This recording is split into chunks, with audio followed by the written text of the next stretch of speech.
Hallelujah. ದೇವರ ಪರಿಶುದ್ಧ ನಾಮಕ್ಕೆ ಸ್ತೋತ್ರವಾಗಲಿ.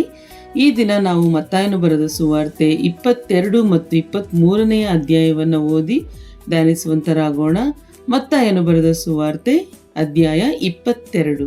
ಯೇಸು ಬೋಧನೆ ಮಾಡುತ್ತಾ ಇನ್ನೂ ಸಾಮ್ಯರೂಪವಾಗಿ ಅವರಿಗೆ ಹೇಳಿದ್ದೇನೆಂದರೆ, ಪರಲೋಕ ರಾಜ್ಯವು ಮಗನಿಗೆ ಮದುವೆ ಮಾಡಿದ ಒಬ್ಬ ಅರಸನಿಗೆ ಹೋಲಿಕೆಯಾಗಿದೆ. ಅವನು ಮದುವೆಗೆ ಏಳಿಸಿಕೊಂಡವರನ್ನು ಕರೆಯುವುದಕ್ಕೆ ತನ್ನ ಆಳುಗಳನ್ನು ಕಳುಹಿಸಲು ಬರುವುದಕ್ಕೆ ಅವರಿಗೆ ಮನಸ್ಸಿರಲಿಲ್ಲ. ತಿರುಗಿ ಬೇರೆ ಆಳುಗಳನ್ನು ಕರೆದು, ನೀವು ಊಟಕ್ಕೆ ಹೇಳಿಸಿಕೊಂಡವರ ಬಳಿಗೆ ಹೋಗಿ, ಇಗೋ ಅಡಿಗೆ ಸಿದ್ಧವಾಗಿದೆ, ನನ್ನ ಹೋರಿಗಳನ್ನು ಕೊಬ್ಬಿದ ಪಶುಗಳನ್ನು ಕೊಯ್ಯಿಸಿದ್ದೇನೆ, ಎಲ್ಲ ಸಿದ್ಧವಾಗಿದೆ, ಮದುವೆಯ ಊಟಕ್ಕೆ ಬನ್ನಿರೆಂಬುದಾಗಿ ಅವರಿಗೆ ಹೇಳಿರೆಂದು ಅಪ್ಪಣೆ ಕೊಟ್ಟು ಕಳುಹಿಸಿದನು. ಆದರೆ ಅವರು ಅಲಕ್ಷ್ಯ ಮಾಡಿ ಒಬ್ಬನು ತನ್ನ ಹೊಲಕ್ಕೆ, ಒಬ್ಬನು ತನ್ನ ವ್ಯಾಪಾರಕ್ಕೆ ಹೋಗಿಬಿಟ್ಟರು. ಉಳಿದವರು ಅವನ ಆಳುಗಳನ್ನು ಹಿಡಿದು ಬೈದು ಕೊಂದು ಹಾಕಿದರು. ಅರಸನು ಸಿಟ್ಟುಗೊಂಡು ತನ್ನ ದಂಡುಗಳನ್ನು ಕಳುಹಿಸಿ ಆ ಕೊಲೆಗಾರರನ್ನು ನಾಶ ಮಾಡಿ ಅವರ ಪಟ್ಟಣವನ್ನು ಸುಟ್ಟುಬಿಟ್ಟನು. ಆಗ ತನ್ನ ಆಳುಗಳಿಗೆ, ಮದುವೆಗೆ ಸಿದ್ಧವಾಗಿದೆ ಸರಿ, ಆದರೆ ಕರೆಯಲ್ಪಟ್ಟವರು ಯೋಗ್ಯರಾಗಿರಲಿಲ್ಲ. ನೀವು ಈಗ 4 ಹಾದಿಗಳು ಕೂಡುವ ಸ್ಥಳಗಳಿಗೆ ಹೋಗಿ ಕಂಡವರನ್ನೆಲ್ಲ ಮದುವೆಯ ಊಟಕ್ಕೆ ಕರೆಯಿರಿ ಎಂದು ಹೇಳಿದನು. ಆ ಆಳುಗಳು ಹಾದಿಗಳಿಗೆ ಹೋಗಿ ಕೆಟ್ಟವರು ಒಳ್ಳೆಯವರು ಅನ್ನದೆ ಕಂಡವರನ್ನೆಲ್ಲ ಕೂಡಿಸಿ ಕರ್ಕೊಂಡು ಬಂದರು. ಹೀಗೆ ಮನೆ ತುಂಬ ಊಟಕ್ಕೆ ಕೂತರು. ಆಮೇಲೆ ಅರಸನು ಕೂತವರನ್ನು ನೋಡುವುದಕ್ಕೆ ಒಳಕ್ಕೆ ಬರಲಾಗಿ ಮದುವೆ ಬಟ್ಟೆಯನ್ನು ಹಾಕಿಕೊಳ್ಳದ ಒಬ್ಬನನ್ನು ಕಂಡು ಅವನನ್ನು, ಏನಪ್ಪ, ಮದುವೆಯ ಬಟ್ಟೆ ಇಲ್ಲದೆ ನೀನಿಲ್ಲಿ ಹೇಗೆ ಒಳಕ್ಕೆ ಬಂದಿ ಎಂದು ಕೇಳಲು ಅವನು ಸುಮ್ಮನಿದ್ದನು. ಆಮೇಲೆ ಅರಸನು ಸೇವಕರಿಗೆ, ಅವನ ಕೈಕಾಲು ಕಟ್ಟಿ ಅವನನ್ನು ಹೊರಗೆ ಕತ್ತಲೆಗೆ ನೂಕಿರಿ ಎಂದು ಹೇಳಿದನು. ಅಲ್ಲಿ ಗೋಳಾಟವು, ಕಟಕಟನೆ, ಹಲ್ಲು ಕಡಿಯೋಣವೂ ಇರುವವು. ಹೀಗೆ ಕರೆಯಲ್ಪಟ್ಟವರು ಬಹುಜನ, ಆಯಲ್ಪಟ್ಟವರು ಸ್ವಲ್ಪ ಜನ ಅಂದನು. ಹಾಗೆ ಫರಿಸಾಯರು ಹೊರಟು ಆತನನ್ನು ಮಾತಿನಲ್ಲಿ ಹೇಗೆ ಸಿಕ್ಕಿಸುವ ಎಂದು ಕೂಡಿ ಆಲೋಚಿಸಿಕೊಂಡು ಆತನ ಬಳಿಗೆ ತಮ್ಮ ಶಿಷ್ಯರನ್ನು ಹೆರೋದಿಯರ ಕೂಡ ಕಳುಹಿಸಿದರು. ಇವರು ಬಂದು, ಗುರುವೇ, ನೀನು ಸತ್ಯವಂತನು, ದೇವ ಮಾರ್ಗವನ್ನು ಸತ್ಯವಾಗಿ ಬೋಧಿಸುವವನು, ಯಾರಿಗೂ ಹೆದರದವನು, ನೀನು ಜನರ ಮುಖದಿಚ್ಛೆಗೆ ಮಾತಾಡುವವನಲ್ಲ ಎಂದು ಬಲ್ಲೆವು. ಹೀಗಿರಲಾಗಿ ಕೈಸರನಿಗೆ ತೆರಿಗೆ ಕೊಡುವುದು ಸರಿಯೋ ಸರಿಯಲ್ಲವೋ, ನಿನಗೆ ಹೇಗೆ ತೋರುತ್ತದೆ ಎಂದು ನಮಗೆ ಹೇಳು ಅಂದರು. ಯೇಸು ಅವರ ಕೆಡುಕನ್ನು ಅರಿತುಕೊಂಡವನಾಗಿ, ಕಪಟಿಗಳೇ, ನನ್ನನ್ನು ಯಾಕೆ ಪರೀಕ್ಷೆ ಮಾಡುತ್ತೀರಿ? ತೆರಿಗೆಗೆ ಕೊಡುವ ನಾಣ್ಯವನ್ನು ನನಗೆ ತೋರಿಸಿರಿ ಅನ್ನಲು ಅವರು ಆತನಿಗೆ 1 ಹಣವನ್ನು ತಂದು ಕೊಟ್ಟರು. ಆತನು, ಈ ತಲೆಯೂ ಈ ಮುದ್ರೆಯೂ ಯಾರದು ಎಂದು ಕೇಳಿದ್ದಕ್ಕೆ ಅವರು, ಕೈಸರನದು ಅಂದರು. ಆಗ ಆತನು ಅವರಿಗೆ, ಹಾಗಾದರೆ ಕೈಸರನದನ್ನು ಕೈಸರನಿಗೆ ಕೊಡಿರಿ, ದೇವರದನ್ನು ದೇವರಿಗೆ ಕೊಡಿರಿ ಎಂದು ಹೇಳಿದನು. ಅವರು ಈ ಮಾತನ್ನು ಕೇಳಿ ಆಶ್ಚರ್ಯಪಟ್ಟು ಆತನನ್ನು ಬಿಟ್ಟು ಹೋದರು. ಅದೇ ದಿನದಲ್ಲಿ ಸದ್ದುಕಾಯರು ಆತನ ಬಳಿಗೆ ಬಂದರು. ಇವರು ಪುನರುತ್ಥಾನವಿಲ್ಲ ಅನ್ನುವವರು. ಇವರು ಆತನಿಗೆ ಪ್ರಶ್ನೆ ಮಾಡಿದ್ದೇನೆಂದರೆ, ಬೋಧಕನೇ, ಒಬ್ಬನು ಮಕ್ಕಳಿಲ್ಲದೆ ಸತ್ತರೆ ಅವನ ಹೆಂಡತಿಯನ್ನು ಅವನ ತಮ್ಮನು ಮದುವೆ ಮಾಡಿಕೊಂಡು ತನ್ನ ಅಣ್ಣನಿಗೆ ಸಂತಾನವನ್ನು ಪಡೆಯಬೇಕೆಂದು ಮೋಶೆಯು ಹೇಳಿದನಷ್ಟೇ. ಆದರೆ ನಮ್ಮಲ್ಲಿ 7 ಮಂದಿ ಅಣ್ಣ ತಮ್ಮಂದಿರಿದ್ದರು. ಮೊದಲನೆಯವನು ಮದುವೆಯಾಗಿ ತೀರಿ ಹೋದನು. ಅವನಿಗೆ ಸಂತಾನವಿಲ್ಲದ ಕಾರಣ ಹೆಂಡತಿಯನ್ನು ತನ್ನ ತಮ್ಮನಿಗೆ ಬಿಟ್ಟನು. ಅದರಂತೆ 2ನೆಯವನು, 3ನೆಯವನು ಮುಂತಾದವರು 7ನೆಯವನವರೆಗೂ ಮಾಡಿದರು. ಅವರೆಲ್ಲರೂ ಸತ್ತ ಮೇಲೆ ಆ ಹೆಂಗಸು ಸತ್ತಳು. ಹಾಗಾದರೆ ಪುನರುತ್ಥಾನದಲ್ಲಿ ಆಕೆ ಆ 7 ಮಂದಿಯಲ್ಲಿ ಯಾರ ಹೆಂಡತಿಯಾಗಿರುವಳು? ಆಕೆಯನ್ನು ಅವರೆಲ್ಲರೂ ಮದುವೆ ಮಾಡಿಕೊಂಡಿದ್ದಾರಲ್ಲ ಅಂದರು. ಅದಕ್ಕೆ ಯೇಸು ಉತ್ತರವಾಗಿ ಅವರಿಗೆ, ನೀವು ಶಾಸ್ತ್ರವನ್ನಾದರೂ ದೇವರ ಶಕ್ತಿಯನ್ನಾದರೂ ತಿಳಿಯದೆ ತಪ್ಪುವವರಾಗಿದ್ದೀರಿ. ಪುನರುತ್ಥಾನವಾದ ಮೇಲೆ ಮದುವೆ ಮಾಡಿಕೊಳ್ಳುವುದೂ ಇಲ್ಲ, ಮಾಡಿಕೊಡುವುದೂ ಇಲ್ಲ. ಪರಲೋಕದಲ್ಲಿರುವ ದೇವದೂತರಂತೆ ಇರುತ್ತಾರೆ. ಸತ್ತವರ ಪುನರುತ್ಥಾನದ ವಿಷಯವಾಗಿ ಹೇಳಬೇಕಾದರೆ, ನಾನು ಅಬ್ರಹಾಮನ ದೇವರು, ಇಸಾಕನ ದೇವರು, ಯಾಕೋಬನ ದೇವರು ಎಂದು ದೇವರು ನಿಮಗೆ ನುಡಿದದ್ದನ್ನು ನೀವು ಓದಲಿಲ್ಲವೇ?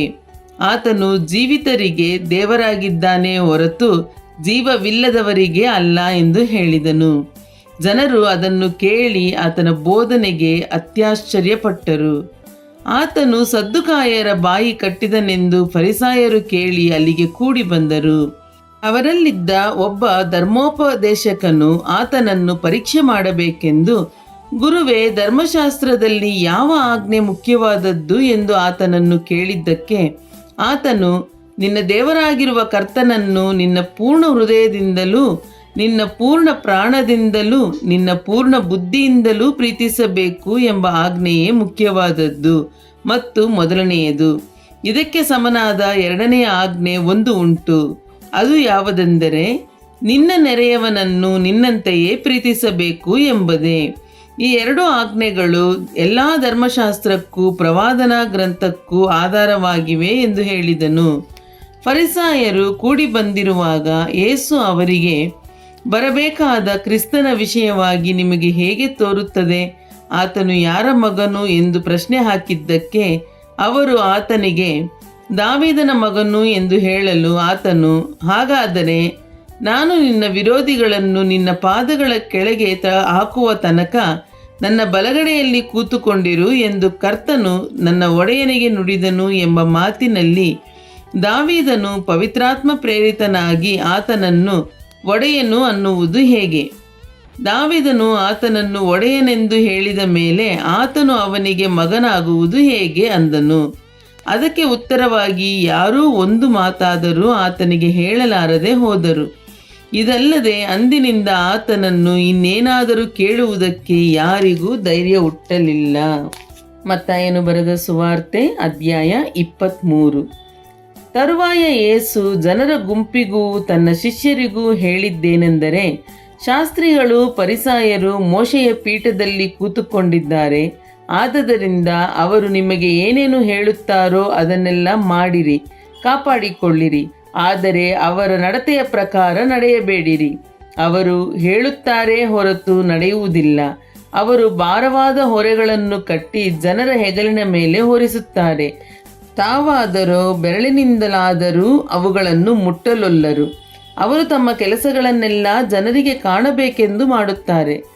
ತಾವು ಕಟ್ಟಿಕೊಳ್ಳುವ ಜ್ಞಾಪಕ ಪಟ್ಟಿಗಳನ್ನು ಅಗಲ ಮಾಡುತ್ತಾರೆ, ಗೊಂಡೆಗಳನ್ನು ಉದ್ದ ಮಾಡುತ್ತಾರೆ. ಇದಲ್ಲದೆ ಔತಣ ಪ್ರಸ್ಥಗಳಲ್ಲಿ ಪ್ರಥಮ ಸ್ಥಾನ, ಸಭಾಮಂದಿರಗಳಲ್ಲಿ ಮುಖ್ಯಪೀಠಗಳು, ಅಂಗಡಿ ಬೀದಿಗಳಲ್ಲಿ ನಮಸ್ಕಾರಗಳು, ಜನರಿಂದ ಬೋಧಕರನ್ನೆನ್ನಿಸಿಕೊಳ್ಳುವುದು, ಇವುಗಳೇ ಅವರಿಗೆ ಇಷ್ಟ. ಆದರೆ ನೀವು ಬೋಧಕರನ್ನೆನ್ನಿಸಿಕೊಳ್ಳಬೇಡಿರಿ, ಒಬ್ಬನೇ ನಿಮ್ಮ ಬೋಧಕನು. ನೀವೆಲ್ಲರೂ ಸಹೋದರರು. ಇದಲ್ಲದೆ ಭೂಲೋಕದಲ್ಲಿ ಯಾರನ್ನೂ ನಮ್ಮ ತಂದೆ ಎಂದು ಕರೆಯಬೇಡಿರಿ. ಪರಲೋಕದಲ್ಲಿರುವ ಆತನೊಬ್ಬನೇ ನಿಮಗೆ ತಂದೆ ಮತ್ತು ಗುರುಗಳು ಅನ್ನಿಸಿಕೊಳ್ಳಬೇಡಿರಿ. ಕ್ರಿಸ್ತನೊಬ್ಬನೇ ನಿಮಗೆ ಗುರು. ನಿಮ್ಮಲ್ಲಿ ಹೆಚ್ಚಿನವನು ನಿಮ್ಮ ಸೇವಕನಾಗಿರಬೇಕು. ತನ್ನನ್ನು ಹೆಚ್ಚಿಸಿಕೊಳ್ಳುವವನು ತಗ್ಗಿಸಲ್ಪಡುವನು, ತನ್ನನ್ನು ತಗ್ಗಿಸಿಕೊಳ್ಳುವವನು ಹೆಚ್ಚಿಸಲ್ಪಡುವನು. ಅಯ್ಯೋ ಕಪಟಿಗಳಾದ ಶಾಸ್ತ್ರಿಗಳೇ, ಫರಿಸಾಯರೇ, ಪರಲೋಕ ರಾಜ್ಯದ ಬಾಗಲನ್ನು ಮನುಷ್ಯರ ಎದುರಿಗೆ ಮುಚ್ಚಿಬಿಡುತ್ತೀರಿ. ನೀವಂತೂ ಒಳಕ್ಕೆ ಹೋಗುವುದಿಲ್ಲ, ಒಳಕ್ಕೆ ಹೋಗಬೇಕೆಂದಿರುವವರನ್ನೂ ಹೋಗಗೊಡಿಸುವುದಿಲ್ಲ. ಅಯ್ಯೋ ಕಪಟಿಗಳಾದ ಶಾಸ್ತ್ರಿಗಳೇ, ಫರಿಸಾಯರೇ, ನೀವು ಒಬ್ಬನನ್ನು ನಿಮ್ಮ ಮತದಲ್ಲಿ ಸೇರಿಸಿಕೊಳ್ಳುವುದಕ್ಕಾಗಿ ಭೂಮಿಯನ್ನು ಸಮುದ್ರವನ್ನು ಸುತ್ತಿಕೊಂಡು ಬರುತ್ತೀರಿ. ಅವನು ಸೇರಿದ ಮೇಲೆ ಅವನನ್ನು ನಿಮಗಿಂತ ಎರಡರಷ್ಟರಾಗಿ ನರಕ ಪಾತ್ರನಾಗ ಮಾಡುತ್ತೀರಿ. ಅಯ್ಯೋ ದಾರಿ ತೋರಿಸುವ ಕುರುಡರೇ, ಒಬ್ಬನು ದೇವಾಲಯದ ಮೇಲೆ ಆಣೆ ಇಟ್ಟುಕೊಂಡರೆ ಅದೇನೂ ಆಣೆಯಲ್ಲ. ಆದರೆ ಒಬ್ಬನು ದೇವಾಲಯದ ಚಿನ್ನದ ಮೇಲೆ ಆಣೆ ಇಟ್ಟುಕೊಂಡರೆ ಅದನ್ನು ನಡೆಸಲೇಬೇಕು ಎಂದು ನೀವು ಹೇಳುತ್ತೀರಿ. ಹುಚ್ಚರೇ, ಕುರುಡರೇ, ಯಾವುದು ಹೆಚ್ಚಿನದು? ಚಿನ್ನವೋ, ಚಿನ್ನವನ್ನು ಪಾವನ ಮಾಡುವ ದೇವಾಲಯವೋ? ಒಬ್ಬನು ಯಜ್ಞವೇದಿಯ ಮೇಲೆ ಆಣೆ ಇಟ್ಟುಕೊಂಡರೆ ಅದೇನೂ ಆಣೆಯಲ್ಲ. ಆದರೆ ಅದರಲ್ಲಿರುವ ಕಾಣಿಕೆಯ ಮೇಲೆ ಆಣೆ ಇಟ್ಟುಕೊಂಡರೆ ಅದನ್ನು ನಡೆಸಲೇಬೇಕು ಎಂದು ಹೇಳುತ್ತೀರಿ. ಕುರುಡರೇ, ಯಾವುದು ಹೆಚ್ಚಿನದು? ಕಾಣಿಕೆಯೋ, ಆ ಕಾಣಿಕೆಯನ್ನು ಪಾವನ ಮಾಡುವ ಯಜ್ಞವೇದಿಯೋ? ಹೀಗಿರುವುದರಿಂದ ಯಜ್ಞವೇದಿಯ ಮೇಲೆ ಆಣೆ ಇಟ್ಟುಕೊಂಡರೆ ಅದರ ಮೇಲೆಯೂ ಅದರಲ್ಲಿರುವ ಎಲ್ಲದರ ಮೇಲೆಯೂ ಆಣೆ ಇಟ್ಟುಕೊಂಡ ಹಾಗಾಯಿತು. ದೇವಾಲಯದ ಮೇಲೆ ಆಣೆ ಇಟ್ಟುಕೊಂಡರೆ ಅದರ ಮೇಲೆಯೂ ಅದರಲ್ಲಿ ವಾಸ ಮಾಡುವಾತನ ಮೇಲೆಯೂ ಆಣೆ ಇಟ್ಟುಕೊಂಡ ಹಾಗಾಯಿತು. ಪರಲೋಕದ ಮೇಲೆ ಆಣೆ ಇಟ್ಟುಕೊಂಡರೆ ದೇವರ ಸಿಂಹಾಸನದ ಮೇಲೆಯೂ ಅದರಲ್ಲಿ ಕೂತಿರುವಾತನ ಮೇಲೆಯೂ ಆಣೆ ಇಟ್ಟುಕೊಂಡ ಹಾಗಾಯಿತು. ಅಯ್ಯೋ ಕಪಟಿಗಳಾದ ಶಾಸ್ತ್ರಿಗಳೇ, ಫರಿಸಾಯರೇ, ನೀವು ಮರುಗ, ಸೋಪು, ಜೀರಿಗೆಗಳಲ್ಲಿ 10 ಪಾಲು ಕೊಡುತ್ತೀರಿ ಸರಿ, ಆದರೆ ಧರ್ಮಶಾಸ್ತ್ರದಲ್ಲಿ ಗೌರವವಾದದ್ದನ್ನು, ಅಂದರೆ ನ್ಯಾಯವನ್ನು, ಕರುಣೆಯನ್ನು, ನಂಬಿಕೆಯನ್ನು ಬಿಟ್ಟುಬಿಟ್ಟಿರಿ. ಇವುಗಳನ್ನು ಮಾಡಬೇಕಿತ್ತು, ಅವುಗಳನ್ನೂ ಬಿಡಬಾರದು. ದಾರಿ ತೋರಿಸುವ ಕುರುಡರೇ, ನೀವು ಸೊಳ್ಳೆ ಸೋಸುವವರು, ಒಂಟೆ ನುಂಗುವವರು. ಅಯ್ಯೋ ಕಪಟಿಗಳಾದ ಶಾಸ್ತ್ರಿಗಳೇ, ಫರಿಸಾಯರೇ, ನೀವು ಪಂಚಪಾತ್ರೆ, ಬಟ್ಟಲು ಇವುಗಳ ಹೊರಭಾಗವನ್ನು ಶುಚಿ ಮಾಡುತ್ತೀರಿ, ಆದರೆ ಅವು ಒಳಗೆ ಸುಲುಕೊಂಡವುಗಳಿಂದಲೂ ಇಹಭೋಗ ಪದಾರ್ಥಗಳಿಂದಲೂ ತುಂಬಿರುತ್ತವೆ. ಕುರುಡನಾದ ಫರಿಸಾಯನೇ, ಮೊದಲು ಪಂಚಪಾತ್ರೆ ಬಟ್ಟಲುಗಳ ಒಳಭಾಗವನ್ನು ಶುಚಿ ಮಾಡು, ಆಗ ಅವುಗಳ ಹೊರಭಾಗವು ಶುಚಿಯಾಗುವುದು. ಅಯ್ಯೋ ಕಪಟಿಯಾದ ಶಾಸ್ತ್ರಿಗಳೇ, ಫರಿಸಾಯರೇ, ನೀವು ಸುಣ್ಣ ಹಚ್ಚಿದ ಸಮಾಧಿಗಳಿಗೆ ಹೋಲಿಕೆಯಾಗಿದ್ದೀರಿ. ಇವು ಹೊರಗೆ ಚಂದವಾಗಿ ಕಾಣುತ್ತವೆ, ಒಳಗೆ ನೋಡಿದರೆ ಸತ್ತವರ ಎಲುಬುಗಳಿಂದಲೂ ಎಲ್ಲ ಹೊಲಸಿನಿಂದಲೂ ತುಂಬಿರುತ್ತವೆ. ಹಾಗೆಯೇ ನೀವು ಸಹ ಹೊರಗೆ ಜನರಿಗೆ ಸತ್ಪುರುಷರಂತೆ ಕಾಣಿಸಿಕೊಳ್ಳುತ್ತೀರಿ ಸರಿ, ಆದರೆ ಒಳಗೆ ಕಪಟದಿಂದಲೂ ಅನ್ಯಾಯದಿಂದಲೂ ತುಂಬಿದವರಾಗಿದ್ದೀರಿ.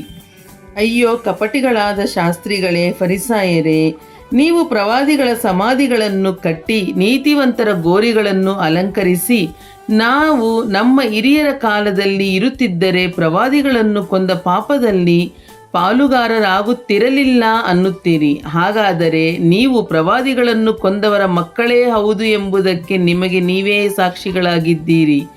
ಒಳ್ಳೆಯದು, ನೀವು ನಿಮ್ಮ ಹಿರಿಯರ ಪಾಪದ ಅಳತೆಯನ್ನು ಪೂರ್ತಿ ಮಾಡಿರಿ. ಹಾವುಗಳೇ, ಸರ್ಪಜಾತಿಯವರೇ, ನರಕ ದಂಡನೆಗೆ ಹೇಗೆ ತಪ್ಪಿಸಿಕೊಂಡಿರಿ? ಆದದರಿಂದ ನೋಡಿರಿ, ನಾನು ನಿಮ್ಮ ಬಳಿಗೆ ಪ್ರವಾದಿಗಳನ್ನೂ ಜ್ಞಾನಿಗಳನ್ನೂ ಶಾಸ್ತ್ರಿಗಳನ್ನೂ ಕಳುಹಿಸುತ್ತೇನೆ. ಅವರಲ್ಲಿ ಕೆಲವರನ್ನು ಕೊಲ್ಲುವಿರಿ, ಶಿಲುಬೆಗೆ ಹಾಕುವಿರಿ, ಕೆಲವರನ್ನು ನಿಮ್ಮ ಸಭಾಮಂದಿರಗಳಲ್ಲಿ ಕೊರಡೆಗಳಿಂದ ಹೊಡೆದು ಊರಿಂದ ಊರಿಗೆ ಹಟ್ಟಿಕೊಂಡು ಹೋಗುವಿರಿ. ಹೀಗೆ ನೀತಿವಂತನಾದ ಹೇಬೇಲನ ರಕ್ತವು ಮೊದಲುಗೊಂಡು ನೀವು ದೇವಾಲಯಕ್ಕೂ ಯಜ್ಞವೇದಿಗೂ ನಡುವೆ ಕೊಂದು ಹಾಕಿದ ಬರಕೀಯನ ಮಗನಾದ ಜಕರೀಯನ ರಕ್ತದವರೆಗೂ ಭೂಮಿಯ ಮೇಲೆ ಸುರಿಸಲ್ಪಟ್ಟ ಎಲ್ಲ ನೀತಿವಂತರ ರಕ್ತದಿಂದುಂಟಾಗುವ ಅಪರಾಧವು ನಿಮ್ಮ ತಲೆಯ ಮೇಲೆ ಬರುವುದು. ಅದೆಲ್ಲ ಈ ಸಂತತಿಯವರ ಮೇಲೆ ಬರುವುದೆಂದು ನಿಮಗೆ ಸತ್ಯವಾಗಿ ಹೇಳುತ್ತೇನೆ. ಯೆರೂಸಲೇಮೇ, ಯೆರೂಸಲೇಮೇ, ಪ್ರವಾದಿಗಳ ಪ್ರಾಣ ತೆಗೆಯುವವಳೇ, ದೇವರು ನಿನ್ನ ಬಳಿಗೆ ಕಳುಹಿಸಿಕೊಟ್ಟವರನ್ನು ಕಲ್ಲೆಸೆದು ಕೊಲ್ಲುವವಳೇ, ಕೋಳಿ ತನ್ನ ಮರಿಗಳನ್ನು ರೆಕ್ಕೆಗಳ ಕೆಳಗೆ ಕೂಡಿಸಿಕೊಳ್ಳುವಂತೆ ನಿನ್ನ ಮಕ್ಕಳನ್ನು ಕೂಡಿಸಿಕೊಳ್ಳುವುದಕ್ಕೆ ನನಗೆ ಎಷ್ಟೋ ಸಾರಿ ಮನಸ್ಸಿತ್ತು, ಆದರೆ ನಿಮಗೆ ಮನಸ್ಸಿಲ್ಲದೆ ಹೋಯಿತು. ನೋಡಿರಿ, ನಿಮ್ಮ ಆಲಯವು ನಿಮಗೆ ಬರಿದಾಗಿ ಬಿಟ್ಟದೆ. ಈಗಿನಿಂದ ಕರ್ತನ ಹೆಸರಿನಲ್ಲಿ ಬರುವವನಿಗೆ ಆಶೀರ್ವಾದ ಎಂದು ನೀವು ಹೇಳುವ ತನಕ ನೀವು ನನ್ನನ್ನು ನೋಡುವುದೇ ಇಲ್ಲವೆಂದು ನಿಮಗೆ ಹೇಳುತ್ತೇನೆ ಅಂದನು. ಹಲ್ಲೆಲೂಯಾ. ದೇವರ ಪರಿಶುದ್ಧ ನಾಮಕ್ಕೆ ಸ್ತೋತ್ರವಾಗಲಿ.